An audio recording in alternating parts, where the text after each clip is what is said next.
கர்த்தருடைய நாமம் பரிசுத்தப்படுவதாக. இந்த கால நேரத்தில் உங்கள் யாவரையும் நான் இந்த முகநூல் நேரலையின் மூலமாய் சந்திப்பதில் நான் மிகுந்த மகிழ்ச்சி அடைகிறேன். ஆண்டவர் உங்களை என்னையும் ஆசீர்வதிப்பாராக. நாம் சிறிய ஜெபத்தை செய்து நாம் என்னுடைய வார்த்தைகளை கடந்து செல்வோமா? நாம் ஜெபிக்கலாம். எங்களை அன்பின் பரலோக பிதாவே, உமது நாமம் பரிசுத்தப்படுவதாக, உங்கள் ராஜ்யம் வருவதாக, உங்களுடைய சித்தம் பரலோகத்தில் செய்யப்படுவது போல இந்த பூமியிலையும் செய்யப்படும்படியாய் இறைஞ்சுகிறோம், அன்றாடுகிறோம். தகப்பனே, இந்த கால நேரத்து ஆராதனையும் தேவனுடைய செய்தியும் எனக்கு ஒப்பு கொடுக்கிறோம். நீர் எங்களோடு இருந்து எங்களை நடத்தி பாதுகாத்து வழி நடத்தி கர்த்தருடைய சத்தத்தை நாங்கள் கேட்டு அதனுடைய செய்ய எங்களை அர்ப்பணம் செய்கிறோம். ஆளுகை செய்கிற ஆவியானவர் எங்கள் மேல் அதிகாரம் செலுத்தி ஆளுகை செய்வீராக. உமது அன்பின் ஆவியால் நிரப்பி எங்களை நடத்தும். இயேசுவின் வல்ல நாமத்தை ஜெபிக்கிறோம் நல்ல பிதாவே. ஆமென், ஆமென், ஆமென். ஒரு பாடல்களை பாடி நாம் தேவ நாமத்தை மகிமைப்படுத்துவோம்.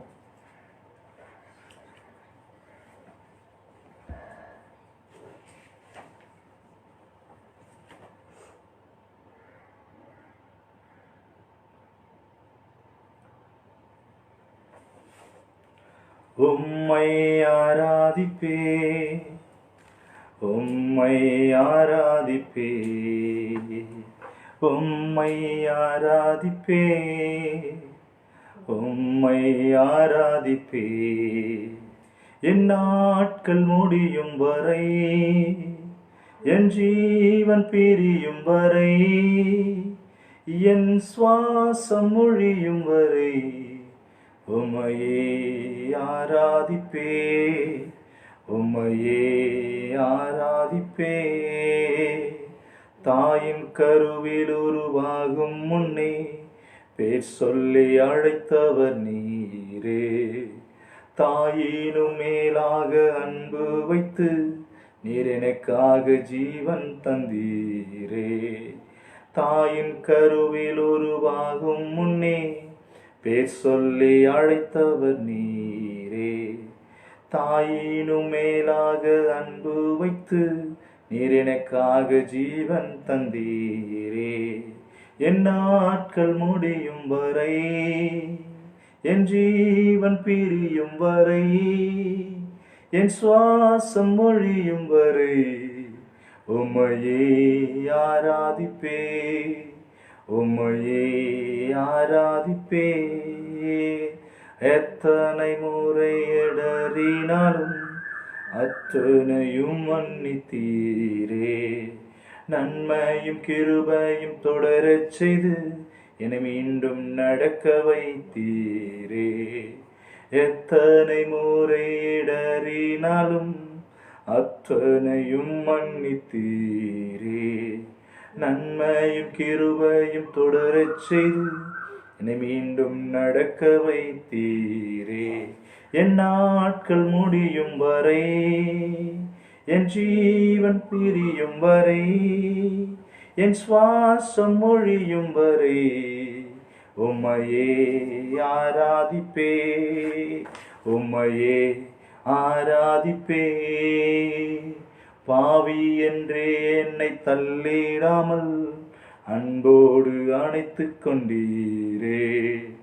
என்னையும் உம்முடன் சேர்த்து கொள்ள நீர் எனக்காக மீண்டும் வருவீரே.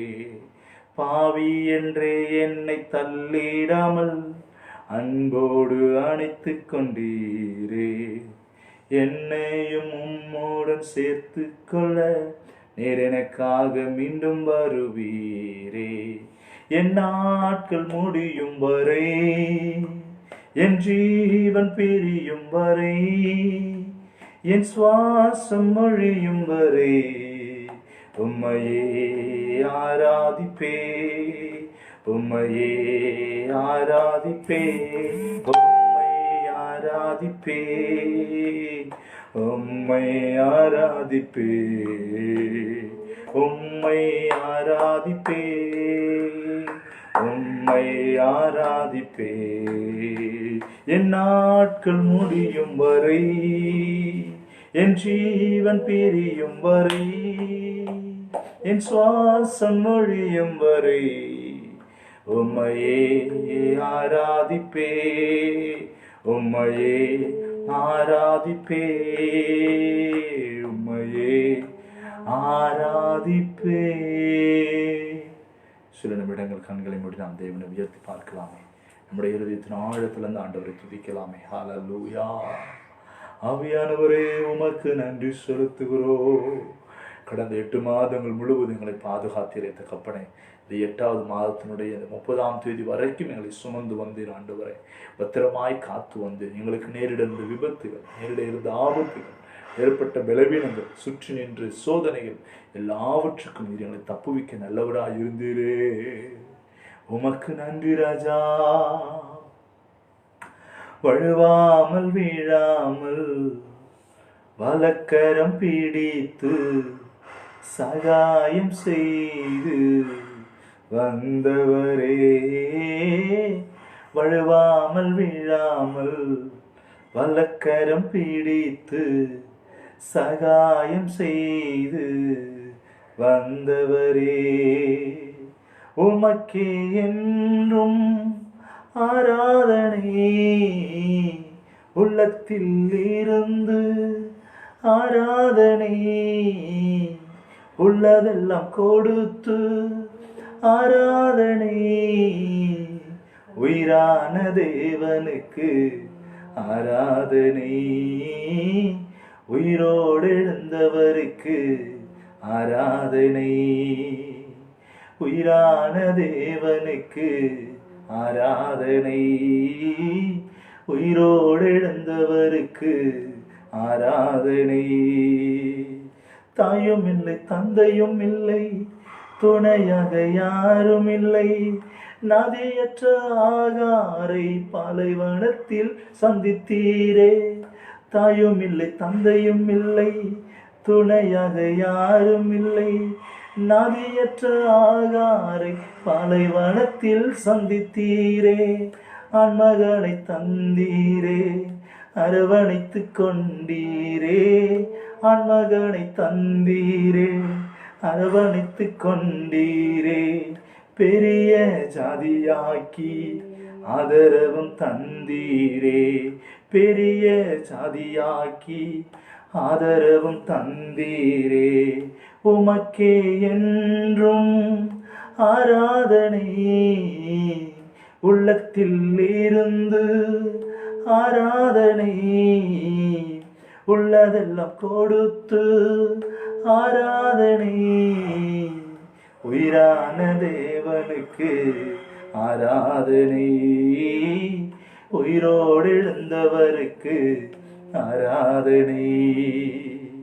உயிரான தேவனுக்கு ஆராதனை, உயிரோடு எழுந்தவருக்கு ஆராதனை. தாயின் கருவில் கண்ட தேவனே, பிறந்த நாள் முதலாய் காத்த தேவனே. தாயின் கருவில் கண்ட தேவனே, பிறந்த நாள் முதலாய் காத்த தேவனே. வழுவாமல் வீழாமல் வலக்கரம் பிடித்து சகாயம் செய்து வந்தவரே. வழுவாமல் வீழாமல் வலக்கரம் பிடித்து சகாயம் செய்து வந்தவரே.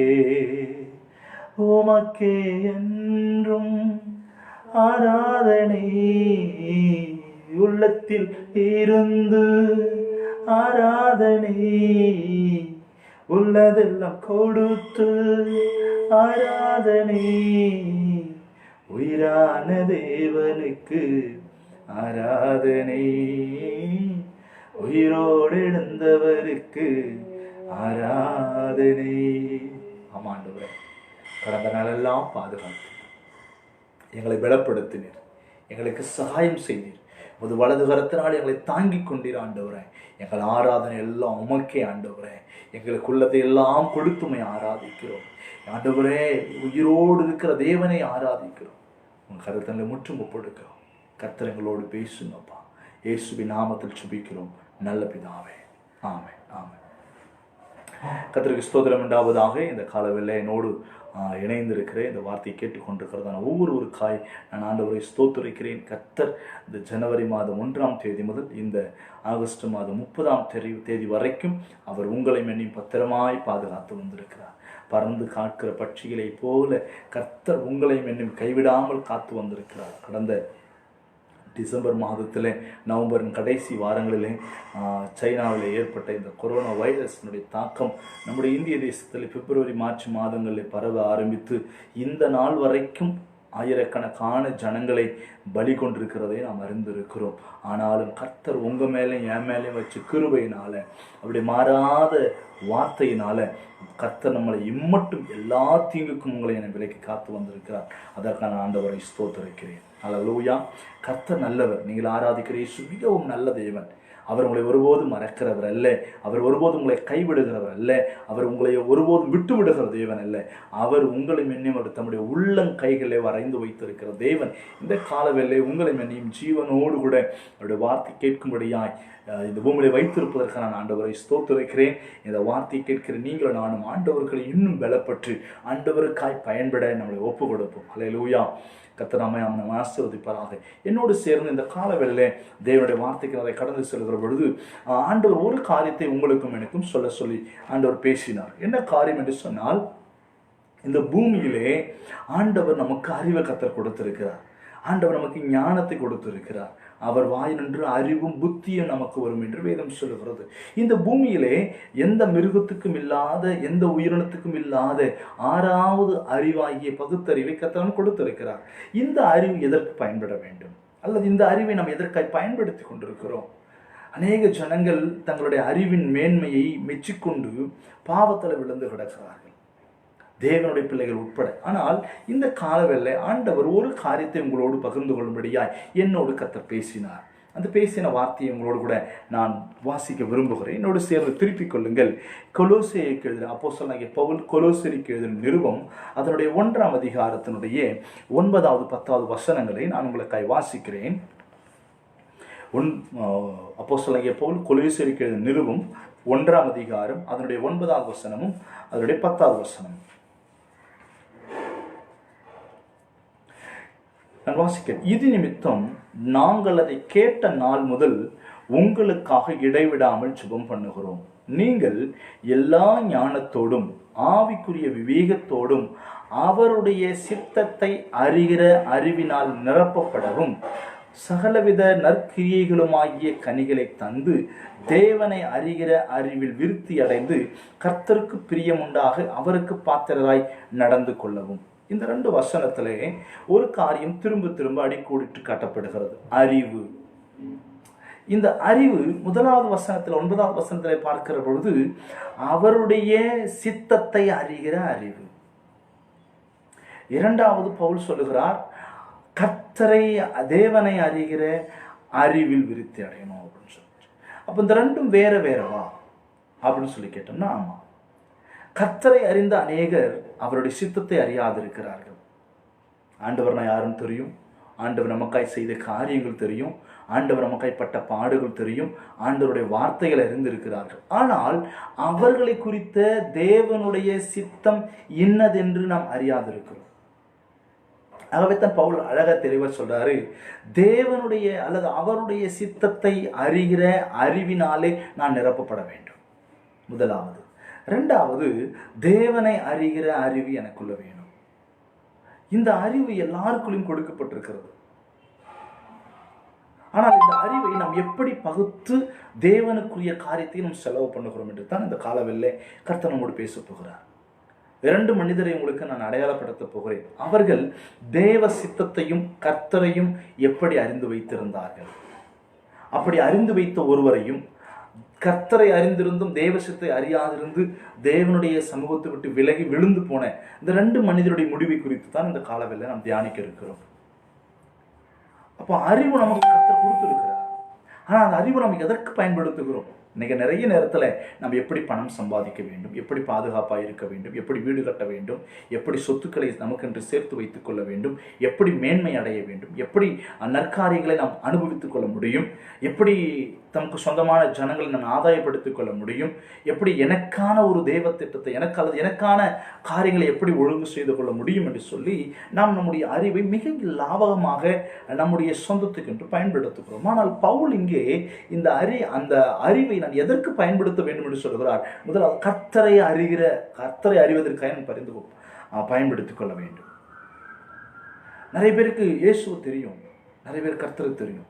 ஆனால் எந்த அளவுக்கு அதனுடைய ஆண்டவருடைய ஆழத்தில், அதைத்தான் பவுல் சொல்லும்போது சொல்லுகிறார், அந்த அறிவிக்கட்டாத அந்த அன்பை அறிந்து கொள்ள வல்லவர்ல. அப்போ ஆண்டவர் எனக்கு அறிவு கொடுத்திருக்கிறார். இந்த அறிவை நான் எதற்கெல்லாம் பயன்படுத்துகிறேன், எதற்கெல்லாம் நான் அதை பயன்படுத்தி மேன்மை அடைகிறேன். ஆனால் எதற்கு பயன்படுத்துன்னு பவுலுங்க சொல்றாருன்னா, கர்த்தரை அறிந்து கொள்வதற்கு என் அறிவை பயன்படுத்தும், அதில் விரிவடையணும், அதில் நான் இன்னும் எக்ஸ்டென்ஷன் ஆகி போயிட்டே இருக்கணும். நான் இன்னும் இன்னும் இன்னும் இன்னும் கர்த்தரை அறிந்து கொண்டே இருக்க வேண்டும்.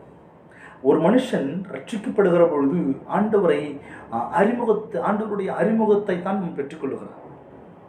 இந்த பேசிக் நாலேஜ், அடிப்படையான ஒரு அறிவு, அதுதான் நாம் ஆண்டவரில் பெற்றுக்கொள்கிறோம். ஆனால் ஒருவன் தேவனுக்குள்ள வளர வளர வளர கர்த்தருடைய வசனம் அவனுக்குள்ள போகிற பொழுதுதான் கர்த்தருடைய ஆழத்தை, கர்த்தரை குறித்த முழு அறிவையும் பெற்றுக்கொள்ள விரும்புகிறார். அதுதான் பேதுரு அழகாய் தன்னுடைய நிருபத்தில் சொல்லுகிறார். 1 பேதுரு 2ஆம் அதிகாரம் 3ஆம் வசனத்தில், நீங்கள் புதிதாய் பிறந்த குழந்தையை போல, நீங்கள் வளரும்படி புதிதாய் பிறந்திருக்கிற குழந்தையை போல திருவசனமாகிய கலங்கமில்லாத ஞான பாலின் மேல் வாஞ்சையாயிருங்க. அப்போ வளரணும், கர்த்தரை அறிகிற அறிவிலே வளர வேண்டும், தேவனுடைய சித்தத்தை அறிகிற அறிவிலே வளர வேண்டும். ஒருவேளை நான் இன்னோசென்ட்டாக வந்திருக்கலாம், நான் ஒன்றும் அறியாதவனாய் வந்திருக்கலாம். நம்மில் அநேகருக்கு நன்றாக தெரியும், நான் ஆண்டவரை ஏற்றுக்கொண்டு வருகிற பொழுது நமக்கு நிறைய சரியாக கைத்தட்ட தெரியாது, ஸ்தோத்திரம் என்ற வார்த்தையை உச்சரிக்க தெரியாது இருந்து வந்தோம், அல்லேலூயா என்ற வார்த்தையை சரியாக உச்சரிக்க தெரியாது, ஜெபிக்க தெரியாது, பாட தெரியாது, ஆண்டவர் ஆராதிக்க தெரியாது. இப்படி நாம் வளர்ந்துருக்கிறோம். இதனெல்லாம் வளர்ந்த நாம் கர்த்தருடைய ஆழங்களை, கர்த்தரை குறித்த அறிவில் நாம் வளர வேண்டும். ஆக நண்பது என்னுடைய பிள்ளைகளே, இந்த காலவேளை கர்த்தர் நம்மோடு பேசுகிற காரியங்கள் தான். ஒரு மனுஷன் கர்த்தரையும் கர்த்தருடைய சித்தத்தையும் அறிந்து கொண்டால் அவனுடைய முடிவு எப்படி இருக்கும்? ஒருவேளை ஒருவன் தேவனையும் தேவனுடைய வார்த்தையை குறித்த, தேவனை குறித்த அல்லது தேவனுடைய சித்தத்தை குறித்த அறிவில்லாததான் அவன் முடிவு எப்படி இருக்கும்? முதலாவது தேவனையும் தேவனுடைய சித்தத்தையும் அறிந்து கொண்ட ஒரு நபரை குறித்து நாம் இந்த காலவேளை நாம் தியானிக்கலாம். ஒரு மனுஷனை கர்த்தர் ஒரு ஊருக்கு அவன் பிரயாணப்பட்டு போகிறான். அவனுக்கு நியாயப்பிரமாணம் தெரியும், கற்பனைகள் தெரியும், பிரமாணங்கள்லாம் கற்று தேர்ந்தினவன் அவன். அவ்வளவு திறமையான ஒரு மனுஷன் கர்த்தரை அறிகிற அறிவு இல்லாததுனால, கர்த்தருடைய சித்தம் என்னதென்று அறியாது இருக்கிறதுனால அவன் வேகமாய் ஓடி, தீவிரமாய் ஓடி எல்லா உத்தரவுகளையும் பெற்றுக்கொண்டு, சுவிசேஷம் அறிவிக்கிறவர்களை கொலை செய்யவும் காவலில் போடவும் உத்தரவு பெற்றுக்கொண்ட ஒரு மனுஷன் ரொம்ப வேகமாய் அவன் பிரயாணப்பட்டு போகிறான். அப்படி பிரயாணப்பட்டு போகிற பொழுது அவனை ஆண்டவர் இடையிலே சந்திக்கிறார். அவன் பெயர் அப்போஸ்தலனாகிய பவுல். அந்த பவுலை ஆண்டவர் சந்திக்கிறார். அவன் கீழே விழுந்து விடுகிறான். அவனோடு கர்த்தர் பேசுகிறார். கர்த்தர் பேசுகிற பொழுது அவனுக்கும் ஆண்டவருக்குமான ஒரு சம்பாஷணை நடைபெறுகிறது. ஆண்டவர் கேட்கிறார், நீ முள்ளு மேலே உதைக்கிறது உனக்கு கடினமாக இல்லையா? அவன் ஆண்டவரை பார்த்து கேட்கிறான், ஆண்டவரை நீ யார் என்று கேட்கிறான். என்னை இப்படி பிளாக் பண்ணியிருக்கல, என் வழியை பிளாக் பண்ணியிருக்கேன், என் கண்ணு தெரியாமல் போயிடுச்சு, இப்போ நான் இப்படி இருக்கிறேன், நீ யார் அப்படின்னு கேள்வி கேட்கும் பொழுது ஆண்டவர் அவனுக்கு பதில் சொல்ல, நீ துன்பப்படுத்துகிற இயேசு நானே. அடுத்த வசனம் அப்போஸ்தலர் நடபடிகள், என்னோடு சேர்ந்து திருப்பிக் கொள்ளுங்கள். அப்போஸ்தலர் நடபடிகள் அதனுடைய 9ஆம் அதிகாரம் அதனுடைய 6வது வசனம் நான் உங்களுக்காக வாசிக்கிறேன். அப்போஸ்தலர் நடபடிகள் 9ஆம் அதிகாரம் அதனுடைய 6வது வசனம். அவன் நடுங்கி திகைத்து, ஆண்டவரே, நான் என்ன செய்ய சித்தமாயிருக்கிறீர் என்றான். அதற்கு கர்த்தர், நீ எழுந்து பட்டணத்துக்குள்ளே போ, நீ செய்ய வேண்டியது அங்கே உனக்கு சொல்லப்படும் என்றான். 9வது வசனம். அவன் 3 நாள் பார்வையில்லாதவனாய் புசியாமலும் குடியாமலும் இருந்தான். தமஸ்குவிலே அனனியா என்னும் பேருள்ள சீஷன் இருந்தான். அவனுக்கு கர்த்தர் தரிசனமாகி அனனியாவி என்றார். அவன் ஆண்டவரே இதோ அடியேன் என்றார். இந்த வசனத்தை நாம் படிக்கிற பொழுது ஒரு காரியத்தை புரிந்து கொள்ள முடியும். பவுலை ஆண்டவர் சந்திக்கிறார். அவன் முதலாவது கர்த்தரை அங்கு அறிகிறான். நீர் யார் என்று கேட்கிறான். அதற்கு ஆண்டவர் சொல்கிறான், நீ துன்பப்படுத்துகிற, நீ யாரை ரொம்ப பிரியப்படுத்தணும் அல்லது எந்த கற்பனையை கைக்கொள்ள நினைக்கிறையோ அவர் இப்போ சந்தோஷமா இல்லைப்பா, அவர் நீ துன்பப்படுத்தி கொண்டிருக்கிற, நீ துன்பப்படுத்துகிற இயேசு நான் தான் என்று அவனுக்கு பதில் உரைக்கிறார். அவன் கர்த்தரை அடையாளப்படுத்தி கர்த்தரை அவன் தெரிந்து கொண்ட உடனே அடுத்து அவன் கேட்கிற கேள்வி, நான் என்ன செய்ய நீர் சித்தமாயிருக்கிறேன். இவ்வளவு அழகா அவன் காரியத்தை அவன் புரிந்து கொள்கிறான். தன்னுடைய புத்தி கூர்மையை, புத்தி ஞானத்தை அவன் அழகா இங்கே அவன் பயன்படுத்தி ஆண்டவரை அறிந்து கொள்ள முயற்சிக்கிறான். ஆண்டவருடைய சித்தத்தை அறிந்து கொள்ள முயற்சிக்கிறான். இன்னும் தெளிவாக நாம் பார்க்க முடியும் சொன்னால் அவன் அதற்கு முந்தைய வசனத்தில் வாசிக்கிறேன். 3வது வசனத்திலிருந்து, அவன் பிரயாணமாய் போய் தமஸ்குவுக்கு சமீபித்த போது சடுதியிலே வானத்திலிருந்து ஒரு ஒளி அவனை சுற்றி பிரகாசித்தது. அவன் தரையிலே விழுந்தான். அப்பொழுது சவுலே சவுலே, நீ என்னை ஏன் துன்பப்படுத்துகிறாய் என்று தன்னுடனே சொல்லுகிற ஒரு சத்தத்தை கேட்டான். சத்தத்தை கேட்டவன் இதுக்கு முறை கர்த்தர் அவனோடு பேசினாரா என்று சொல்லி வேதத்தில் எந்த இடத்திலும் சொல்லப்படவில்லை என்று நான் நினைக்கிறேன். அவனோடு கர்த்தர் பேசினதில்லை. அவன் அவன் ரொம்ப ஆச்சரியமா, ஆண்டவரே என்ற வார்த்தை அவன் பயன்படுத்திக்க அவசியமே இல்லை. யார் நீங்க? அப்படி பதட்டப்பட்டு இருக்க வேண்டும். ஏன்னா அவன் கீழே விழுந்திருக்கிறான். அவனோடு ஒரு சத்தம் கேட்கிறது. அந்த சத்தத்தை கேட்ட உடனே அவன் கேட்கிற முதல் கேள்வி, ஆண்டவரே நீர் யார்? அப்ப அவனுடைய ஆசை என்னவா இருந்தது? கர்த்தரை அறியணும்னு அவனுக்கு ஒரு ஆசை இருந்துச்சு. அவனுக்கு தெரிஞ்ச நியாயப்பிரமாணத்தை வச்சு, கற்பனையை வச்சு எதை அவன் அறிந்து கொள்ள முடியல? இயேசுதான் கர்த்தர் என்கிற அறிவு அவனுக்கு இல்லை. சொல்றான், அவரை கர்த்தர் அறிகிற அறிவின் மேன்மைக்காக எனக்கு லாபமாக இருந்த எல்லாத்தையும் நஷ்டமும் குப்பையும் என்று எண்ணுகிறேன். ஏன்னா அவளை அறிந்து கொள்வது அவ்வளவு மேன்மையான காரியம். பவுலே சொல்லுகிறார், அவரை அறிந்து கொள்வது அவ்வளவு மேன்மையான நன்மையான காரியம். என்னை கேட்கப்படுது என்னுடைய பிள்ளைகளே, கர்த்தரை ஆரம்பம் தெரிஞ்சு போச்சு உனக்கு. நீ துன்பப்படுத்துகிற இயேசு நான் தான் என்று சொன்ன உடனே அடுத்து அவன் என்ன அறிந்து கொள்ள விரும்புகிறான்? நான் என்ன செய்ய நீர் சித்தமாயிருக்கிறேன். என்னை கேட்கிற அன்பு தேவனுடைய பிள்ளையே, நாம் அநேக நேரத்தில் கர்த்தரை அறிகிற அறிவோடு நின்று விடுகிறோம். அவருடைய என் வாழ்க்கை குறித்து என்ன சித்தம் வைத்திருக்கிறார், நான் எப்படி இருக்கணும் கர்த்தர் விரும்புகிறார், நான் யாராய் இந்த பூமியில இனி இதற்கடுத்து நான் யாராய் வெளிப்படுத்திக் கொள்ள வேண்டும் என்று கர்த்தர் என்னை குறித்து விரும்புகிறார் என்ற ஒரு எண்ணம், ஒரு அறிவு நமக்கு இல்லாது இருப்பதனாலே நாம நினைச்சதெல்லாம் செய்ய முயற்சிக்கிறோம். நான் பார்க்கிறதையெல்லாம் அடைய விரும்புகிறேன். நான் விரும்பினதெல்லாம் நான் எப்படியாவது நான் ஆதாயப்படுத்திக் கொள்ளணும்னு நான் நினைக்கிறேன். ஆனால் அது அல்ல. ஒரு உண்மையான தேவ மனுஷன், ஒரு உண்மையான தேவனுடைய பிள்ளை யாரா இருக்க முடியும் தெரியுமா? அவன் கர்த்தரை அறிவதற்கு அவர்கள் அறிவை பயன்படுத்திக் கொள்வார். அந்த கர்த்தரை அறிகிற அறிவு அதிகமாயிட்டே போகணும். கர்த்தரை மட்டும் அறிஞ்சிட்டு அப்படின்னு அவர் என் வாழ்க்கை குறித்து என்ன சித்தம் வச்சிருக்கிறார். ஒவ்வொரு மனுஷனுக்கும் ஒரு சுய சித்தத்தை கர்த்தர் கொடுத்திருக்கிறது. எப்படியோ அந்த மனுஷன் குறித்து அவரும் ஒரு சித்தம் வைத்திருக்கிறார். இந்த காலவில் இந்த வார்த்தை கேட்டுக்கொண்டிருக்க உன்னை குறித்து ஒரு தேவன் ஒரு சித்தம் வைத்திருக்கிறார். உன்னை குறித்து ஒரு பெரிய தெய்வ திட்டத்தை கர்த்தர் ஆயத்தப்படுத்தி வைத்திருக்கிறார். அதனால தான் உங்களை என்னை தாயின் கருவில் உருவாவதற்கு முன்னாடியே நம்மளை பேரை சொல்லி அழைச்ச ஆண்டவர், நம்மளை தெரிந்து கொண்ட ஆண்டவர். ரோமர் 8ஆம் அதிகாரத்தில் வாசிக்கிறோம் 30வது வசனத்தில், அவர் எவர்களை முன்குறித்தாரோ அவர்களை அடைத்திருக்கிறார், எவர்களை அடைத்திருக்கிறாரோ அவர்களை நீதிமான்களாக்கி இருக்கிறார், எவர்களை எல்லாம் அவர் நீதிமான் ஆக்கினாரோ அவர்கள் எல்லாம் மகிமைப்படுத்த வேண்டும் என்று தேவன் சித்தம் உள்ளவராயிருக்கிறார். இந்த காலவெல்லே என் வார்த்தை கேட்க அன்பான தேவனுடைய பிள்ளை, உன்னை குறித்து கர்த்தர் சொல்லுகிற வார்த்தை இதுதான். உன்னை குறித்து நான் ஒரு சித்தம் வச்சிருக்கிறேன். அந்த சித்தத்தை நீ அறிந்து கொள்ள வேண்டும். அந்த சித்தத்தை அறிகிற அறிவு உனக்கு வேணும். அந்த சித்தத்தை நீங்கள் நான் தெரிந்து கொண்டால் அறிந்து கொண்டால் மட்டும்தான் அவர் விருப்பத்தில் நான் வாழ்ந்து நான் ஓடி ஜெயிக்க முடியும். பவுல் தெளிவாக சொல்றார், நான் கர்த்தரை அறிந்தது அதோடு இல்லை, ஆண்டவரே என்னை சுகமாக்கிடுங்க, நான் அப்படிலாம் செய்ய மாட்டேன், எது என்ன தப்பு அப்படிலாம் அங்கே அவர் மனஸ்தாபப்படலை. அடுத்த ஸ்டெப்பு போயிட்டார் அவர்.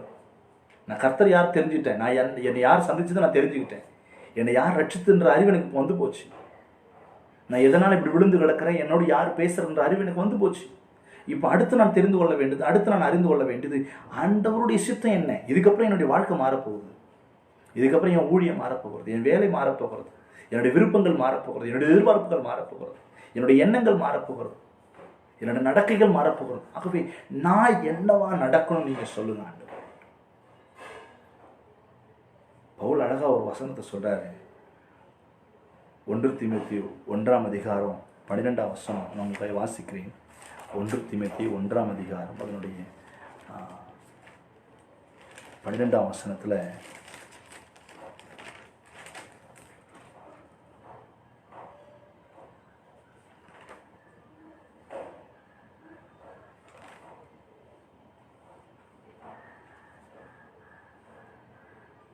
என்னை பலப்படுத்துகிற கிறிஸ்துவினாலே நம்முடைய கர்த்தராகிய கிறிஸ்து என்னை உண்மையுள்ளவன் என்று எண்ணி இந்த ஊழியத்திற்கு என்னை ஏற்படுத்தினார். 2 தீமோத்தேயு நினைக்கிறேன்.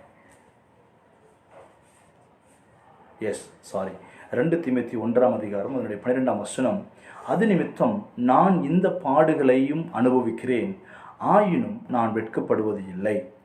ஏனென்றால் நான் விசுவாசித்திருக்கிறவர் இன்னார் என்று அறிவேன்.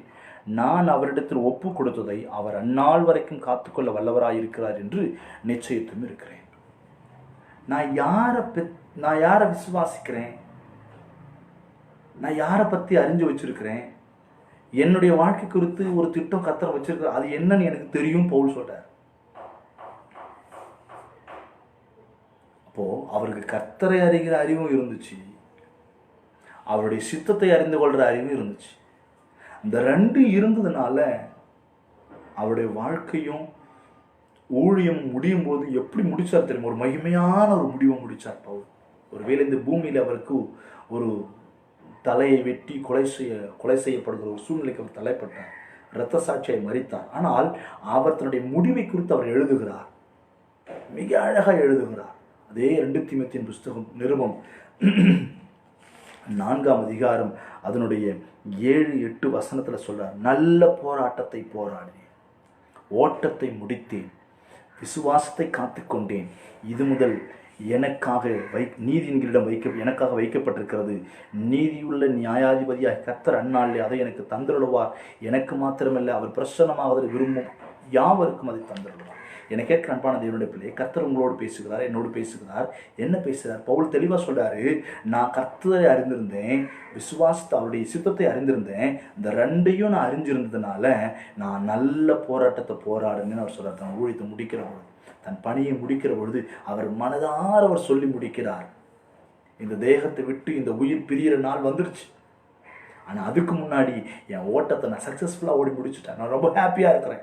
நான் சாக போகிறத நினச்சி கவலைப்படலை, எனக்கு இப்படிப்பட்ட தண்டனை கொடுக்கப்படுறத நினச்சி நான் கவலைப்படலை. கர்த்தருக்குள்ள நீங்கள் எல்லாம் சந்தோஷமாக இருங்க. நான் எப்படி கர்த்தருக்குள்ள சந்தோஷமாக இருக்க அழைக்கப்பட்டனோ அப்படியே பாடல் அனுபவிக்க நான் அழைக்கப்பட்டிருக்கேன். பவுலுடைய கான்ஃபிடென்ஸ் அது.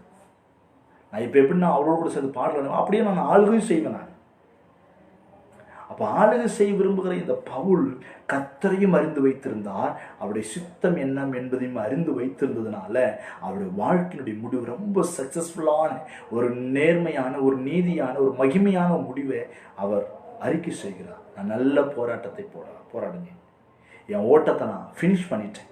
என் ஆண்டவர் என்ன ஓட்டத்தை ஓடும்படி சித்தம் வைத்திருந்தாரோ அந்த ஓட்டத்தை நான் முடிச்சுட்டேன். இப்போ எனக்கு தெரிஞ்சு போச்சு, என் ஓட்டத்தை முடிஞ்சிருச்சு, என் ஓட்டம் முடிஞ்சிருச்சு. என்னை குறித்து கர்த்தர் என்ன செய்யணும் சித்தம் வச்சிருந்தோம், அந்த சித்தத்தை சக்சஸ்ஃபுல்லாக முடிச்சுட்டார். ஆகவே எனக்கு இதுக்கப்புறம் என்ன ஒன்று தெரியுமா? எனக்கு ஒரு நீதி என்கிற கர்த்தர் தரப்போறார். நான் அதற்காகத்தான் காத்திருக்கிறேன். என் ஓட்டம் தேவ சித்தம். நம்ம நினைக்கிறோம் சில நேரத்தில் அநேகர் இடத்துல கேட்பாங்க, அவங்க ஒரு 3 நாள் உபவாசம் செய்ய பொறுத்தனை செய்திருப்பாங்க. 3 நாள் அவங்க சக்ஸஸ்ஃபுல்லாக முடிச்சிருவாங்க. எந்த பலவீனமும் இருக்கா, ரொம்ப பயங்கர மகிமையாக இருக்கும், பயங்கர சக்ஸஸ்ஃபுல்லாக அவங்க ரொம்ப அழகாக முடிச்சிருப்பாங்க.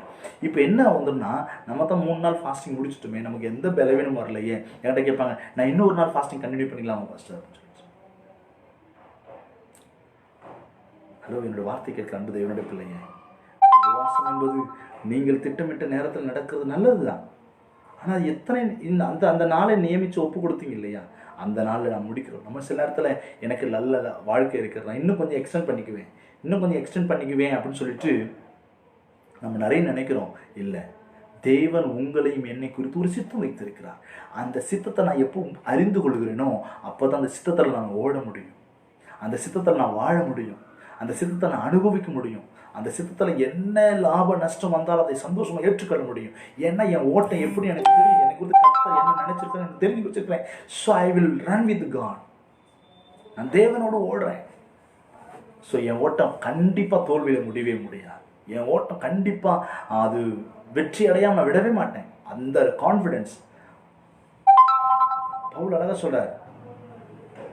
நான் வெறுமையா ஓடலை, எனக்கு ஒரு லக்கு கர்த்தர் வச்சிருக்கிறார், அந்த லக்கை நோக்கி ஓடுகிறேன். அதுதான் தேவனுடைய சித்தம். உங்க வாழ்க்கை குறித்து என் வாழ்க்கை குறித்து கர்த்தர் ஒரு பெரிய சித்தம் வச்சிருக்கிறார்.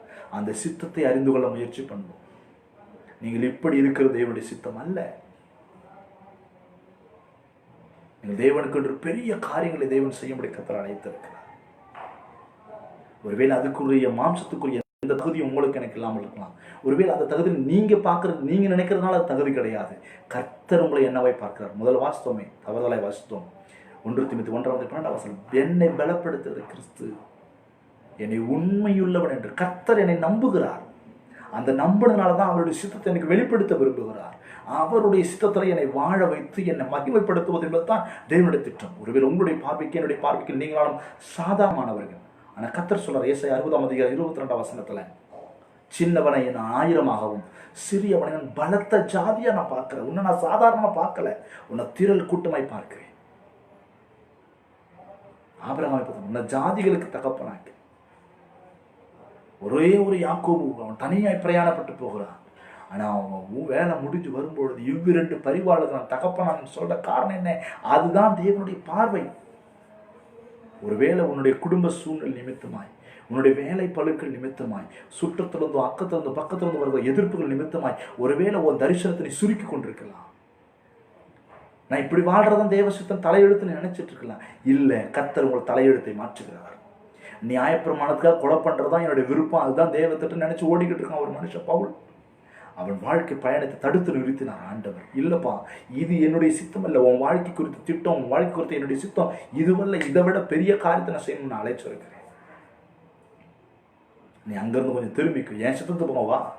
நீ ஓடுற ஓட்டம் என்ன ஏற்படுத்தின ஓட்டம் அல்ல, உன்னை குறித்த என்னுடைய சித்தம் அது அல்ல. என்னை கேட்கிற அன்பு தேவனுடைய பிள்ளையே, நீ ஆண்டவருக்கா பயங்கரமாக எல்லாம் செய்யலாம், ஆனால் அதுல தேவ சித்தம் இருக்காங்கிறது கொஞ்சம் கவனிச்சுக்கோங்க.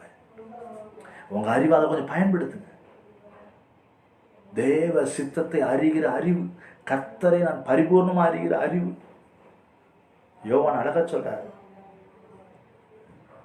நான் கர்த்தரை அறிந்திருக்கிறேன்னு சொல்லியும் அவன் பாவம் செஞ்சானா அவன் கர்த்தரிடத்துல அன்பு கூறல. நான் கர்த்தரிடத்துல அன்பு கூறுறேன்னு சொல்லியும் அவன் பாவம் செஞ்சானா அவன் கர்த்தரை அறியவே இல்லைன்றார். அப்ப நான் கர்த்தரை அறிந்திருப்பேனானால் எனக்குள்ள பாவம் வர வாய்ப்பில்லை, எனக்குள்ள மீறுதல் வர வாய்ப்பில்லை.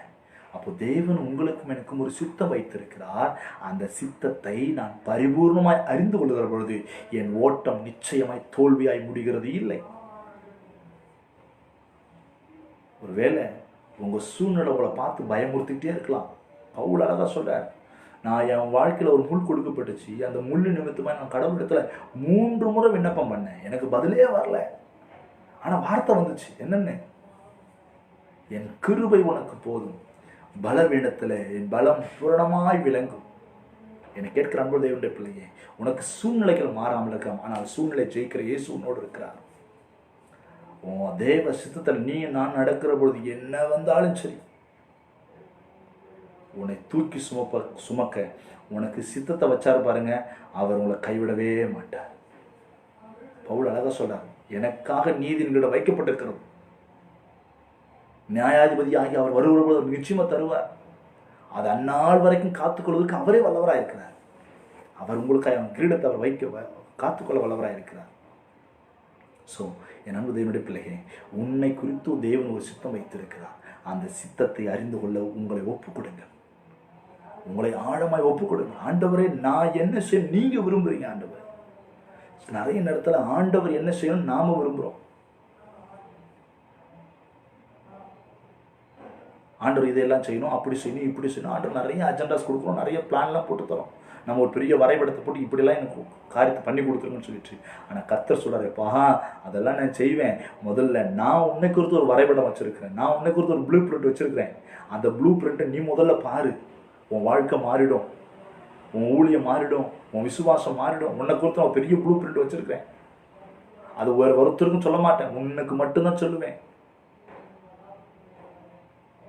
வேற யாரும் அதை நிறைவேற்ற முடியாது, அது வேற யாரும் சுதந்திரத்துக் கொள்ள முடியாது, வேற யாரும் அதை ஆக்குப்பை பண்ணிக்க முடியாது. அது உனக்கென்று நான் விசேஷமா ஏற்படுத்தப்பட்ட தெய்வ திட்டம். அது உனக்கு நான் ஸ்பெஷலா ஒரு சித்தத்தை வச்சிருக்கிறேன்.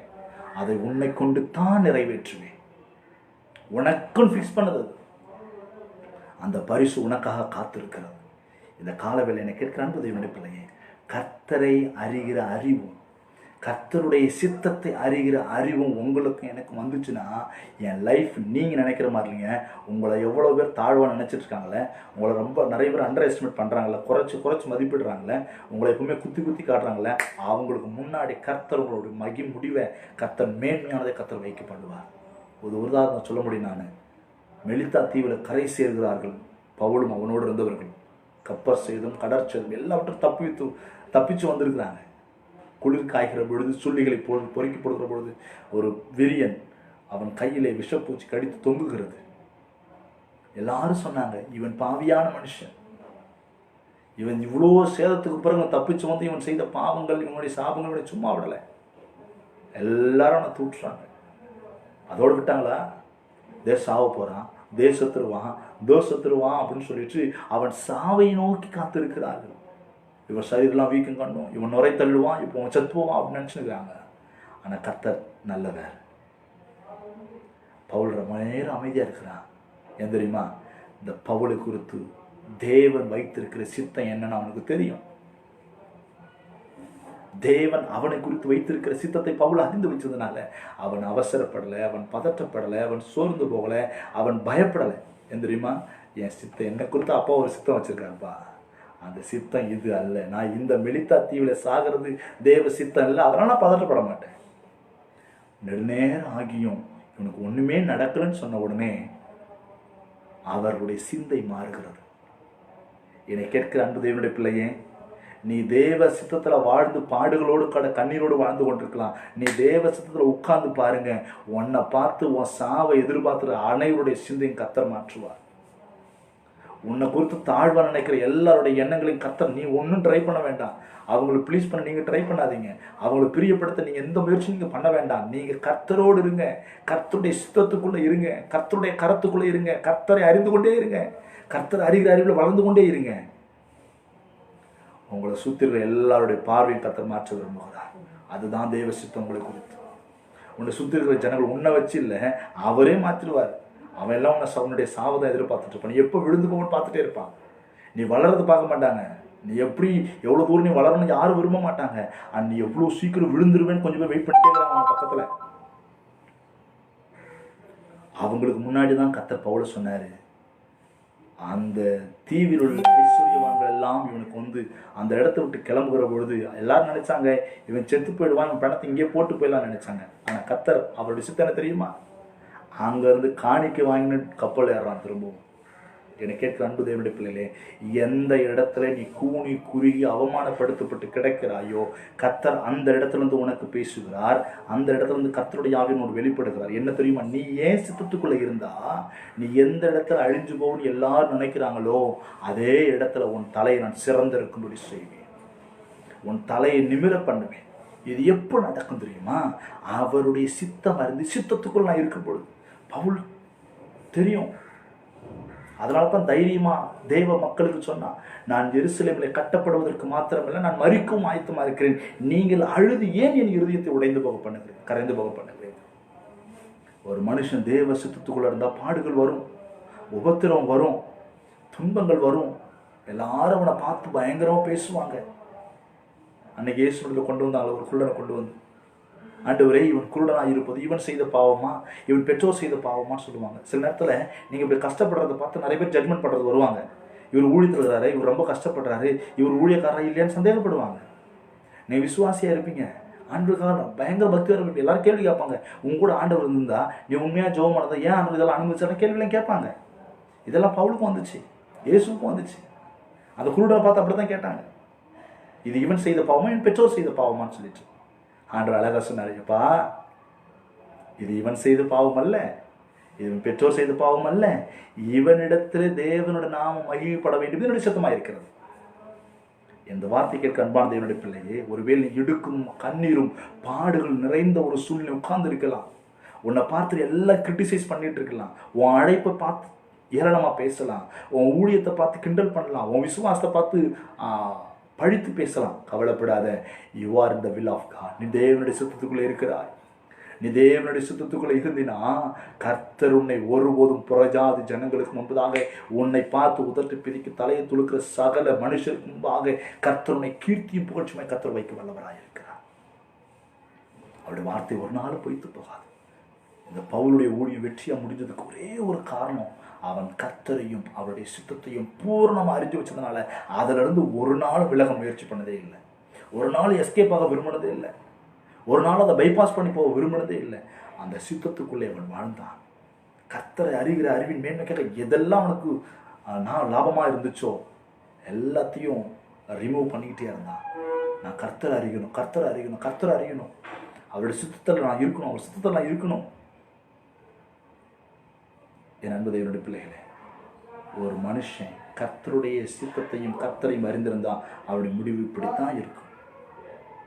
இன்னொரு மனிதன் உங்களுக்கு சொல்கிறேன், கர்த்தருடைய சித்தத்தை, கர்த்தருடைய வார்த்தையை, கர்த்தரை நான் சரியாக அறிந்து கொள்ளாமல், கர்த்தருடைய சித்தத்தை நான் அறிந்து கொள்ளாமல் இருந்தால் என் வாழ்க்கையுடைய முடிவு எப்படி இருக்கும்?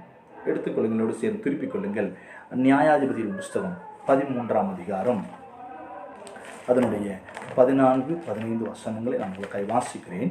நியாயாதிபதியின் புஸ்தகம் அதனுடைய 13ஆம் அதிகாரம் அதனுடைய 14-15 வசனங்கள்.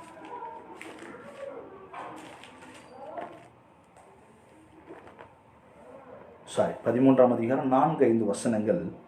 ஆதலால் நீ திராட்சரசமும் மதுபானமும் குடியாதபடிக்கும் தீட்டானது ஒன்றும் புசியாதபடிக்கும் எச்சரிக்கையாயிரு.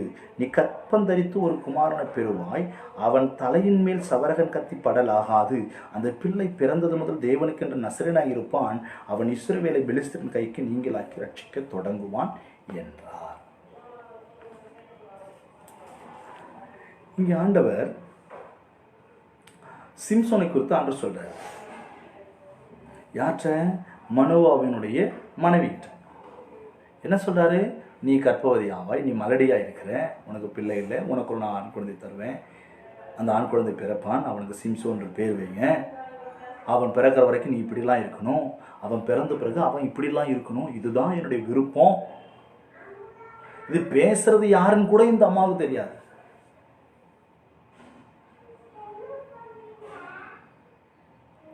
அதை அப்படியே கொண்டு வந்து ஒப்புவிக்கிற, தன் புருஷன்கிட்ட கொண்டு வந்து ஒப்புவிக்கிறான். அழகா ஒப்பிச்சிட்டான். அவனுக்கும் ஒரு டவுட் வருது, கர்த்தர் தான் பேசினாரா இல்லையா அப்படின்னு டவுட் வருது. ஓகே, தேவ சித்தத்தை ஆண்டவர் அழகாக கிளியராக வெளிப்படுத்திட்டார். இதுதான்பா நான் யாரு? என் நாமம் அதிசயமானவர், என் நாமம் அதிசயம் என்று கர்த்தர் மனோவாக சொல்றாரு. கர்த்தர் யாருன்னு சொல்லிட்டாரு, அவருடைய சித்த என்னன்றதையும் சொல்லிட்டார். இப்போ கருவுற்று இருக்கிறார்கள், அழகாக பிள்ளையை பெற்றெடுத்தார்கள், பிள்ளையை வளர்த்தார்கள், பிள்ளை வளர்ந்தான், மிக பலசாலியாக இருக்கிறான், நல்ல திடகாத்திரமான சரீரத்தையும் நல்ல பலத்தையும் கர்த்தர் கொடுத்தார். இதையெல்லாம் பெற்றுக்கொண்ட இந்த சிம்சோன் என்ன செய்கிறான்? அவன் நான் சரியாதல இருந்தானா? 16 அதிகாரம் 1ஆம் வசனம் சொல்லுகிறது, பின்பு சிம்சோன் காசாவுக்கு போய் அங்கே ஒரு வேசியை கண்டு அவரிடத்துல போனார். இவனுக்கு கர்த்தரை யாருங்கிறது தெரியல, கர்த்தருடைய சித்தம் என்னங்கிறது தெரியல அந்த சிம்சோனுக்கு. இது சொன்னவர் யாரு? சமாரிய ஸ்திரீகிட்ட இயேசு பேசும்பொழுது தெளிவாக சொன்னார், உன்னிடத்திலே தாகத்துக்கு தா என்று கேட்கிறவர் இன்னார் என்று நீ அறிந்திருந்தாயா, நீயே இடத்துல கேட்டிருப்ப தாகத்துக்கு. இப்ப கர்த்தர் வாலண்டியரா வந்து மனோவாக்கு ஒரு பிள்ளைய கர்த்தர் கொடுத்திருக்கிறார். அவரா வந்து வாக்கு பண்றார், அவரா வந்து வாக்குத்தை நிறைவேற்றுகிறார். அப்ப நிறைவேற்றப்பட்ட இந்த பிள்ளை கர்த்தர் சொன்ன வார்த்தையும் கேட்கல, கர்த்தருடைய சித்தத்தையும் நிறைவேற்ற முடியல, கர்த்தருடைய வார்த்தைக்குள்ளேயும் இவனால் இருக்க முடியல, கர்த்தர் யாருங்கிறது தெரியல. நான் ஏற்கனவே சொன்னேன், தேவனிடத்துல அன்பு கூறியும் ஒருத்தன் அன்பு கூறன்னு சொல்லியும் ஒருத்தன் பாவம் செய்யனா அவன் கர்த்தரை அறியலன்னு தான் கர்த்தர் சொல்றாரு.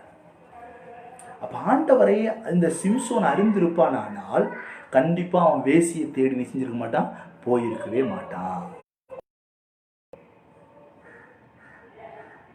அப்ப கர்த்தருடைய தீர்க்க தரிசனம், அந்த தீர்க்க தரிசனத்தை இந்த கர்த்தருடைய சித்தத்தை இந்த சிம்சோன் அறிந்திருந்தானா நிச்சயமாய் இப்படிப்பட்ட ஒரு துணிகரத்தை செய்வதற்கு இந்த சிம்சோன் எத்தனிச்சிருக்க வாய்ப்பே இல்லை. அப்படி தேவ சித்தத்தை குறித்தும் கர்த்தரை அறிகிற அறிவை குறித்தும் அவன் எங்கேயாவது ஜெபம் பண்ணா அப்படி நீங்க பார்த்தீங்கன்னா அவன் பண்ணது ஒன்னே ஒன்று க்ளோசிங் ப்ரேயர். அவன் வாழ்க்கையில் அவன் பண்ண ஜெபம், அவன் தேவனிடத்தில் தெரிந்து கொண்டது அல்ல தேவனை அறிகிற அறிவில் வளர்ந்தானா இல்லையா அப்படின்னு செக் பண்ணோம்னா அவன் வாழ்க்கையில் கர்த்தரை கண்டுபிடிக்கிறதுக்கு அவன் பண்ண ஒரே ஒரு ஜெபம் என்னன்னா கடைசி ஜெபம். அவன் வாழ்க்கையுடைய இறுதி ஜெபத்தை தான் அந்த சிம்சோன் பண்ணதா வேதம் சொல்லுகிறது. அவன் இந்த சிம்சோன் தேவனை குறித்தும் அவன் அறிந்து கொள்ள முயற்சிக்கிறது தான் வாழ்நாள். அவனை குறித்து தேவன் சித்தம் என்ன வச்சாரு, இந்த பெலிஸ்தியர்களை அழிக்கிறது தான் தேவனோட அவனை ரட்சிக்க தொடங்குவான். பெலிஸ்தர் கையிலிருந்து அவளை அழிக்க தொடங்குவான், பெலிஸ்தர் கையிலிருந்து ஜனங்களை ரட்சிக்க தொடங்குவான் என்று சொல்லி ஆண்டவர் அவன் மேலே ஒரு பெரிய சித்தத்தை வச்சு இந்த உலகத்தில் அனுப்பி விடுறார். ஆனால் இந்த சிம்சோன் அதை எல்லாவற்றையும் மறந்து விட்டு அதை எல்லாவற்றையும் புறந்தள்ளி விட்டு இவன் மாம்சத்துக்கு அடுத்த காரியத்திலே அவன் ஓடிக்கொண்டிருக்கிறான். முதல்ல அவன் தெலீலா இடத்துல போகிறான், அப்புறம் ஒரு வேசி கண்டு போகிறான். அவன் சொல்றான், நான் பெலிஸ்தருடைய வெள்ளாண்மையை அழிப்பேன். ஏன் அழிப்பேன்? எனக்கு கிடைக்க வேண்டிய பொண்ணு நீ கிடைக்கல, அதனால நான் என்ன பண்ணாலும் சரியாகத்தான் இருக்கும். அந்த காரியத்திலே தான் இவன் வைராக்கியப்பட்டு ஓடுகிறான். தனக்கான வேலை, தனக்கான சித்தம், தனக்கு உரியது கிடைக்கல, நான் நினைச்சது கிடைக்கல, நான் ஆசைப்பட்டது கிடைக்கல. கர்த்தரை குறித்தோ கர்த்தருடைய சித்தம் என்னை குறித்து என்ன நோக்கத்துக்கு என் ஆண்டவர் பூமியில் கொடுத்தார், என்ன நோக்கத்தில் இந்த பூமியில் என்னை வாழ வச்சிருக்கிறார், என்ன நோக்கத்துக்காக என்னை இன்னமும் கர்த்தர் காப்பாற்றுவார். என் சரீரத்தில் இவ்வளோ பலன், என் கையில் இவ்வளோ பணம், இவ்வளோ பொக்கிஷம், இவ்வளோ மேன்மை, ஒரு பராக்கிரமசாலியை கர்த்தர் வச்சிருக்கிறார் என்ன. ஆனால் இதை பற்றியெல்லாம் அவன் கவலைப்படவே இல்லை. ஏன் நோக்கம், ஏன் விருப்பம். அவன் ஒரு பொண்ணை பார்த்துட்டு வந்து அப்பா அம்மாட்ட சொல்கிறான். அவங்க சொல்கிறான், ஏன்பா அப்படி போட்டு ஒரு பொண்ணை போகிறேன், அதெல்லாம் எனக்கு கிடையாது, எனக்கு பிடிச்சி போச்சு, அந்த பொண்ணு எனக்கு கல்யாணம் பண்ணி கொடுக்கணுன்ற. அப்போ தேவ சித்தத்தை முழுவதுமாக சிம்சன் புறந்தள்ளிப்படுகிறார். என் ஆண்டவர் ஏன் வச்சிருக்கிறார், ஏன் அழைச்சாரு, ஏன் தெரிந்து கொண்டிருக்கிறார். கற்பத்திலிருந்து வெளிப்படுறதுக்கு முன்னாடி தெரிந்து கொண்டாரே, அவர் தானே முன்குறித்தார் என்னை. எல்லாவற்றையும் இவன் மறந்து மறுத்து தன் கண் போன போக்கிலே ஓடிக்கொண்டிருக்கிறான். எல்லாம் முடிஞ்சு வருகிற பொழுது அந்த பெண்ணிடத்திலே தன் இருதயத்தை வெளிப்படுத்துறான். அது பாதுகாக்கப்பட்ட ஒரு ரகசியம், ஒரு பாதுகாக்கப்பட்ட பொக்கிஷம்.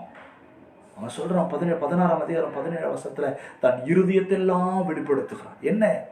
என் பலம் என் முடியில இருக்கு, இந்த முடியை சிறைச்சிட்டா என் பலம் என்னை விட்டு நீங்கி போகும்.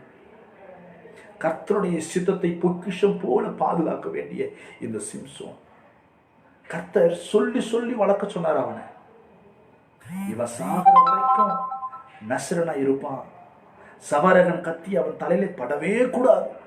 தேவன் கட்டளையாக கொடுத்திருந்தார் இந்த வார்த்தையை. இது எல்லாத்தையும் மறந்து ஒரு பெண்ணுக்காக தேவ சித்தத்தை அவன் இழக்கிற ஒரு மனுஷனாய் காணப்படுகிறான். அந்த சித்தத்தில் அவன் இம்ப்ரூவே ஆகலை, அதை அறிவதற்கு எந்த முயற்சியும் பண்ணலை. நான் இப்படி எங்கேயாவது ஒரு இடத்துல உட்கார்ந்து திங்க் பண்ணியிருந்தா கூட அவன் சற்றாகிலும் தப்பித்திருக்க முடியும். அவன் அந்த கவனத்தில் கொள்ளவே இல்லை, அவன் அந்த சற்றாகிலும் யோசிக்கவே இல்லை. அவன் தொடர்ந்து ஓடுகிறான் ஓடுகிறான் ஓடுகிறான் அவனுக்கான காரியத்துக்காக, அவனுக்குரிய தேவைக்காக. அவன் வாழ்க்கை நடந்த எல்லா காரியமும் பார்த்தீங்கன்னு சொன்னா அவனுடைய விருப்பம் நிறைவேற்றுறதுக்காக தான் தேவன் கொடுத்த பலத்தை பயன்படுத்துறான். என்னை கேட்கிற அன்பான தேவனுடைய பிள்ளைகளே, உனக்கு கர்த்தர் நல்ல மேன்மையை கர்த்தர் கொடுத்திருக்கிறார், நல்ல வீட்டு கர்த்தர் கொடுத்திருக்கிறார், நல்ல சம்பாதித்த கர்த்தர் கொடுத்திருக்கிறார். படிப்படியாக கர்த்தர் உன்னை முன்னேற்றம் கொண்டு வந்துட்டே இருக்கார். பட் ஒய், ஏன் இதை கர்த்தர் உனக்கு எனக்கு கர்த்தர் கொடுத்திருக்கிறார்? நான் என்னுடைய இப்படியே நான் வாழ்வதற்கா அல்ல, கர்த்தர் உங்களை குறித்து ஒரு பெரிய சித்தம் வைத்திருக்கிறார். ஆனால் இந்த சிம்சோன் அந்த சித்தத்தை மறந்தவனாக, சித்தத்தை மறுத்து விட்டவனாக, அவன் வேசிக்காக அவளை எப்படியாவது பிரியப்படுத்திக் கொள்ள வேண்டும் என்று சொல்லி அந்த வேசியின் இடத்துல தன் இருதயத்தெல்லாம் வெளிப்படுத்துகிறான். ஒரு காலத்தில் இந்த ஜனங்கள் சிம்சோனை பார்த்து அரண்டவங்க.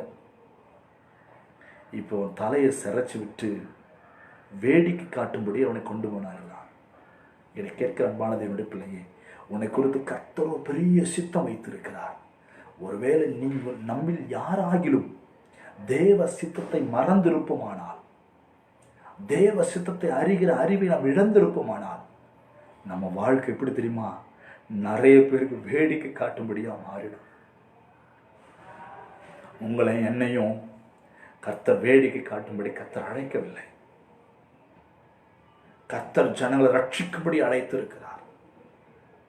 தம்முடைய சொந்த ஜனங்களை, முன்குறிக்கப்பட்ட ஜனங்களை மீட்டெடுக்கும்படி கர்த்தர் அழைத்திருக்கிறார். ஆனால் என்னைக்கு நாம் தேவ சித்தத்தை நம்முடைய சிந்தையிலிருந்து எடுத்து போடுகிறோமோ, அன்னைக்கு அநேகருக்கு நம்ம எல்லாம் ஒரு டைம் பாஸாக மாறிடுவோம், ஒரு என்டர்டெய்னராக மாறிடுவோம். That's all. அதோடு நம்ம லைஃப் முடிஞ்சிடும். ஆனால் உன்னை அழைத்தவர், உன்னை தெரிந்து கொண்டவர், உன்னை மீட்டெடுத்தவர், இதுவரைக்கும் உன்னை உள்ளங்கையில் வரைந்து வைத்திருக்கிறவர், எத்தனை முறை விழுந்தாலும் உன்னை கண் கலங்காம பாதுகாக்கிறவர், உன்னை கைவிடாமல் காக்கிறவர் சொல்றாரு. இது என் சித்தம் இல்லை, என்னவா மாறி விடுகிறேன். இந்த சிம்சோன் வேடிக்கை காட்டும்படி கண்கள் பிடுங்கப்பட்டவனாக, தலை சிரைக்கப்பட்டவனாக கொண்டு வந்து கட்டப்பட்டிருக்கிறான். ஒருவேளை உங்க வாழ்க்கையில, என் வாழ்க்கையில என்னைக்காவது நம்ம தேவ சித்தத்தை சரியா அறிந்து கொள்ளாம போவோம்னா, என் வாழ்க்கை ஒருவேளை we are powerful. Once upon a time we are very mighty man of God. But now, இப்பொழுது உன் வாழ்க்கை குறித்து தேவன் என்ன விரும்புகிறார்? நிறைய நேரத்தில் ஊழியத்திலையும் விசுவாச வாழ்க்கையிலும் நான்லாம் அப்படி இருந்தேன், நான்லாம் அப்படி செஞ்சேன், நான்லாம் அப்படி பரிசுத்தமா. இன்னைக்கு என்ன ஆச்சு? அதெல்லாம் தேவன் மாத்திட்டாரா?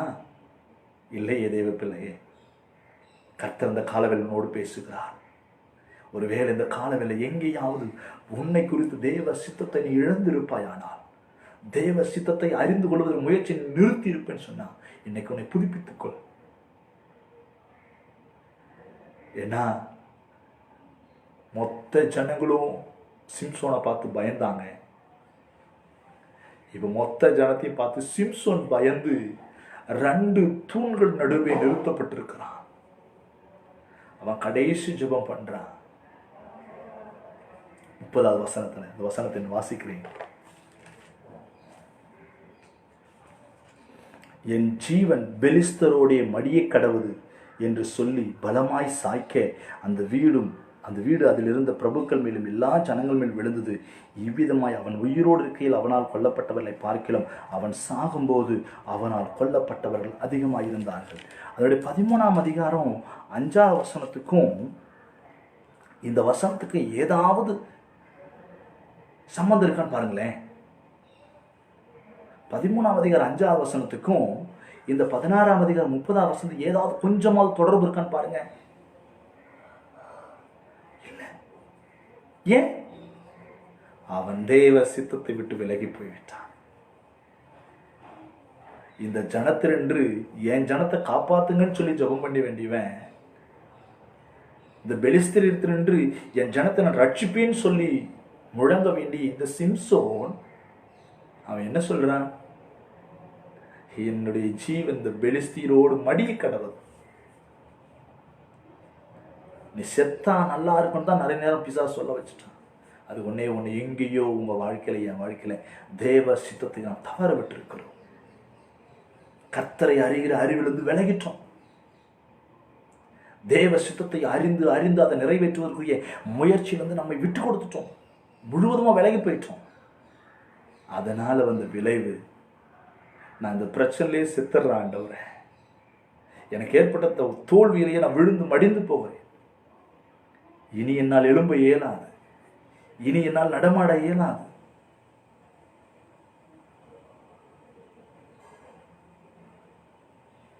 சிரைக்கப்பட்ட தலையில முடி முளைக்க ஆரம்பிச்ச உடனே சிம்சோனுக்குள்ள மறுபடியும் பலன் வர ஆரம்பித்தது. ஆனா அதெல்லாம் மறந்துட்டான்.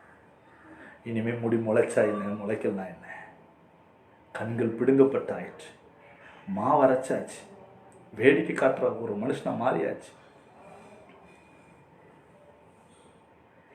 என்னை கேட்க அன்பு தேவனுடைய பிள்ளையே, உங்கள் வாழ்க்கையில் என் வாழ்க்கையிலும் தேவ சித்தத்தை நான் அறிந்து வைத்திருப்பேன். ஆனால் 2 பேரை கர்த்தர் அடையாளப்படுத்தியிருக்கிறார். ஒருவன் தேவ சித்தத்தை முழுவதுமாய் அறிந்து கொண்டதுனால லட்சங்களுக்கு ஆசீர்வாதமாய் மாறினான். ஒருவன் தேவ சித்தத்தை இழந்ததுனால, அதை குறித்து கரிசனை இல்லாது இருந்ததுனால தன் ஜீவனை அவர்களோடு கூட மாய்த்து கொண்டான். உங்கள் ஊழியமும் உங்களுடைய என்னுடைய குடும்பம் தனிப்பட்ட வாழ்க்கை இப்படி முடிய விரும்புகிறோம். தேவன் 2 பேருக்கும் பெரிய அஜெண்டா வச்சார். 2 பேருக்கும் பெரிய அஜெண்டா வச்சார். பவுலை குறித்து சொல்றார். 9ஆம் அதிகாரம் 16ஆம் வசனம். அப்போஸ்தலர் வசனத்தை வாசிக்கிறேன்.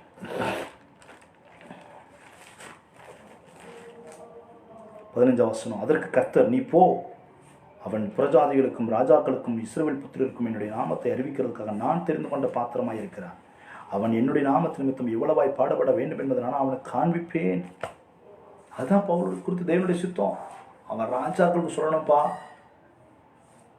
அவன் இஸ்ரவேல் புத்திரருக்கு சொல்லணும், புறஜாதியாருக்கு சொல்லணும், நான் தெரிந்து கொண்டப்பா. அதுதான் என்னுடைய விருப்பம். பவுலுக்கு சொல்லிட்டார். சிம்சோனை பார்த்து சொன்னாட்டு சொல்றாரு, அவன் பயங்கர பலசாலியாக இருப்பான், அவன் தலையில் சவரகணத்தில் படக்கூடாது, அவன் மிகப்பெரிய பலசாலியாக இருந்து இஸ்ரவேலை பெலிஸ்தருடைய கையிலிருந்து நீக்கலாக்கி ரட்சிக்கிறவன் தொடங்குவான், அவன் தான் ரட்சிப்பான்னு சொன்னார். இந்த 2 பேரும் சேலஞ்ச் ஏற்றுக்கிட்டவங்க வழியில் இவன் தேவ சித்தத்தை இழந்து விட்டு பிரயாணத்தை முடித்தான். இவன் தேவ சித்தத்திலேயே ஓடி முடித்தான். என்னை கேட்க அன்பு தேவனுடைய பிள்ளையே, உன்னை குறித்து தேவன் பெரிய சித்தம் வைத்திருக்கிறார். அது சின்னதல்ல, அது சின்னதல்ல, அது மகிமையானது, அது கிரீடத்துக்கு சொந்தமானது. உன் முடிவு கிரீடத்தோட தான் முடிக்கணும் கர்த்தர் விரும்புகிறார். உன் முடிவை கர்த்தர் மகிமையில முடிக்கணும் விரும்புகிறார். உன் முடிவை நியாயத்தீர்ப்பு நாளில் கர்த்தர் கனப்படுத்தும்படி விரும்புகிறார். ஒருவேளை எங்கேயாவது சிம்சோனை போல தேவ சித்தத்தையும் கர்த்தரை அறிகிற அழிவையும் இழந்து போயிருப்போமானா இடல மனம் திரும்பி இருக்கலாம். நம்ம செய்யல. ஒருவேளை எங்கேயாவது நம்ம தேவ சித்தத்தை இழந்திருப்போம்னு சொன்னார். இன்னைக்கு புதுப்பித்துக்கொள்ள ஆண்டவரே, நான் என்ன செய்ய சித்தமாக இருக்கிறேன். கொலோசை சபைக்கு சொல்றாரே, உம்முடைய சித்தத்தை அறிகிற அறிவை, உம்மை அறிகிற அறிவை எனக்கு தாங்க ஆண்டவரே, உம்மை அறிகிற அறிவை எனக்கு தாங்க, உம்மை அறிகிற அறிவை எனக்கு தாங்க. ஓசியாவை வாசிக்கிறோம். அந்த ஒரு வசனத்தை நான் வாசித்து நான் செபிக்க விரும்புகிறேன்.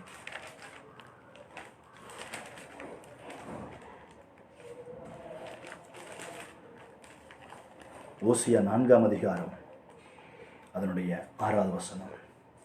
என் ஜனங்கள் அறிவில்லாமையினால் சங்காரமாகிறார்கள். நீ அறிவை வெறுத்தாய், ஆகையால் நீ என் ஆசாரனாய் இராதபடிக்கு நான் உன்னை வெறுத்து விடுவேன். நீ உன் தேவனுடைய வேதத்தை மறந்தாய், ஆகையால் நானும் பிள்ளைகளை மறந்து விடுவேன். எவ்வளோ பயங்கரமான வார்த்தை ஐயா! உங்களை குறித்து என்னை குறித்து ஒரு பெரிய தேவன் ஒரு பெரிய சித்தம் வச்சிருக்கிறார். அந்த சித்தத்தை நான் அறியாததுனால, அந்த அறிவை நான் பயன்படுத்ததுனால என் வாழ்க்கை சங்காரமாகி கொண்டிருக்கிறது. நம்ம ஊழியம் சங்காரமாகி கொண்டிருக்கிறது. என்னப்பா உங்க சித்தம் என் வாழ்க்கை குறித்து? நீங்க என்னவா வைக்க விரும்புறீங்க? என்னை என்னவா வைக்க விரும்புறீங்க? கர்த்தர் எச்சரிப்போடு சொல்லுகிறார், அறிவில்லாமல் ஜனங்கள் சங்காரமாகிறார்கள். ஐயா, நீ கஷ்டப்படுறது உன் பிரச்சனை அல்ல, நீ தேவ சித்தத்தை அறியாததுனால. உங்க வாழ்க்கையில் தேவ சித்தம் என்னன்னு கொஞ்சம் உட்காந்து கேளுங்க. அப்பாவுடைய சமூகத்துக்கு போங்க. அங்க ஆண்டவரே, உங்க அன்பை எனக்கு வெளிப்படுத்துங்க, உங்க சித்தத்தை எனக்கு வெளிப்படுத்துங்கன்னு சொல்லி கேளுங்க. சித்தம் வெளிப்படுற வரைக்கும் 3 நாளா இருந்தாலும் பரவாயில்ல, பவுல போல உட்கார்ந்துருங்க. கர்த்தருடைய சித்தம் வர வரைக்கும் வெயிட் பண்ணுங்க. உங்க அவசரத்துக்கு தேவ சித்தம் வேலை செய்யாது. உங்க வேகத்துக்கு தேவ சித்தம் வராது. தேவ சித்தத்துக்கும் கர்த்தர் ஒரு திட்டத்தை வச்சிருக்கிறார். இஸ்ரவேல் ஜனங்கள், இந்த சிம்சோன் தேவனை அறிகிற அறிவை வெறுத்தாங்க. தேவ சித்தத்தை அறிகிற அறிவை வெறுத்தாங்க. அதனுடைய விளைவு தெளிவா சொல்றாரு, நானும் உன்னை வெறுத்து விடுவேன், உன் உன் பிள்ளைகளை மறந்து விடுவேன். 2 காரியம் சொல்ல. நீ என்னுடைய அறிவை, என்னை அறிகிற அறிவை, என் சித்தத்தை அறிகிற அறிவை நீ வெறுத்துட்டினா நானும் உன்னை வெறுத்துருவேன்ப்பா. உன் பிள்ளைகள் மறக்கப்படுவார்கள். ஒரு இஸ்ரவேல் ஜனங்களுக்கு சொல்லப்பட்ட வார்த்தை தான். ஆனால் கர்த்தர் காலவில் உங்களை இனி எச்சரிக்க முடியாத வார்த்தையை சொல்லுகிறார். இன்னைக்கு ஒரு தீர்மானம் எடுப்போம். ஆண்டவரே, நான் உங்களை அறிந்து கொள்ளணும், உங்கள் மகிமையை அறிந்து கொள்ளணும், உங்கள் வார்த்தையை அறிந்து கொள்ளணும், உங்கள் சித்தத்தை அறிந்து கொள்ளணும்ப்பா. உங்கள் சித்தத்தை நான் அறிந்து கொள்ளணும் ராஜா. என்னை ஒப்பு கொடுக்குறேன். நான் படுகிற பாடுகள் நம்ம அப்படி கண்களை முடிக்கொள்வோமா? நான் படுகிற பாடுகள், நான் அடைகிற வேதனைகள் எல்லாம் தலையெழுத்து நினச்சிட்ருக்கிறேன். ஆனால் அது இல்லை ஆண்டவரே. எங்கேயோ நான் தேவ சித்தத்தை மறந்துருக்கிறேன் ஐயா. மெலித்தா தீவில் சாகிறது முடி சித்தம் இல்லையா. பெலிஸ்தீரோடு சாகிறது உங்கள் சித்தம் இல்லையா. ஜனங்களை ரட்சிப்பதற்காய் சிம்சோனுக்கு சித்தத்தை வைத்தீர். ஆனால் அவனோ பெலிஸ்தீரோடு கூட தன் ஆத்மாவை மாய்த்து கொண்டானே. எல்லாரும் இப்ப செத்துருவான் பார்த்து கொண்டிருந்தது. பவுல் உங்க சித்தத்தில் அவன் இருந்ததுனால சாவு தள்ளி போனது, கிரீடம் அவன் தலைக்கு வந்தது. இந்த காலங்களில் இந்த வார்த்தை கேட்டுக்கொண்டிருக்கிற பிள்ளைகள் யாரெல்லாம் சோர்ந்து போய் தோற்று போயிருக்கிறார்களோ அவர்களை ஒரு விஷயமுடைய சித்தத்துக்குள்ளே கத்தனைக்கு கொண்டு வாங்கப்பா. உண்மை அறிகிற அறிவின் மேன்மையை கத்தவர்கள் கொடுக்கும்படி நான் சுபிக்கிறேன். அவர்களை குள்ளாக்கி வைத்திருக்கிற எல்லா குருட்டுத்தன்மைகளும் மாறட்டும் இயேசுவின் நாமத்தில். உங்கள் சித்தத்துக்குள்ள பழகட்டும் ஆண்டவரே. உங்கள் சித்தத்துக்குள்ள அவர்கள் வளரட்டும். கர்த்தரிடம் அவருடைய பலத்த சத்துவத்திலும் வல்லமையாய் இந்த ஜனங்கள் பலப்படுவார்கள். அந்த வார்த்தை கேட்கிறது என்னுடைய பிள்ளை. அனைத்திருங்க செய்யுங்கப்பா. உங்கள் கருத்துக்களை எங்களை தாழ்த்துகிறோம். இந்த வார்த்தையின் மூலமாய் உங்களுடைய சித்தத்தை அறிந்து கொள்ள வல்லவர்களாகும், உண்மை அறிகிற அறிவிலை வளர்கிறவர்களாகும் உங்களுடைய பிள்ளைகள் மாறப்பதற்காய் ஸ்தோத்திரம். அதனால் அவருடைய முடிவு சம்பூர்ணமாய் இருப்பதற்காய் ஸ்தோத்திரம். அற்பமான ஆரம்பத்தை யார் அசட்டை பண்ணக்கூடும்? ஆரம்பம் அற்பமாயிருந்தாலும் முடிவு சம்பூர்ணமாய் இருக்கும் என்று யோபு வாசிக்கிறோமே. அப்படியே அவருடைய பிள்ளைகளுடைய முடிவு சம்பூர்ணமாய் இருப்பதாக வார்த்தைகள் ஒருத்தருடைய வாழ்க்கை கூட சிம்சோனை போல முடிஞ்சிடக்கூடாது ஆண்டவரே.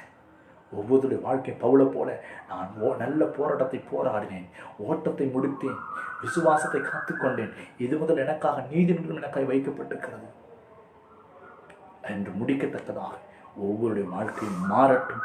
ஆசீர்வதியும் இயேசுவின் நாமத்தில் சுபிக்கிறேன் நல்ல பிதாவே. ஆமே ஆமே. என் ஆத்துமாவே கர்த்தரை ஸ்தோத்திரி, என்னுடைய உள்ளமே பரிசுத்த நாமத்தை ஸ்தோத்திரி. என் ஆத்துமாவே கர்த்தரை ஸ்தோத்திரி. கர்த்தர் செய்த சகல உபகாரங்களை மறவாதே. ஆமே ஆமே. நம்முடைய கர்த்தராகிய இயேசு கிறிஸ்துவின் கிருபையும் அவருடைய சமாதானம் பரிசுத்த ஆவியானுடைய அன்யோன்ய ஐக்கியமும் பிதாவுடைய அன்பும் இந்த பூமியில் இருக்கிற சகல பரிசுத்தவான்களும் உங்களோடும் என்னோடும் வருகை மற்றும் மீண்டும் மீண்டுமாய் காத்து நடத்துவதாக. ஆமே ஆமே. God bless you all. கர்த்தர் தாமே உங்களை ஆசீர்வதிப்பாராக. ஆமே.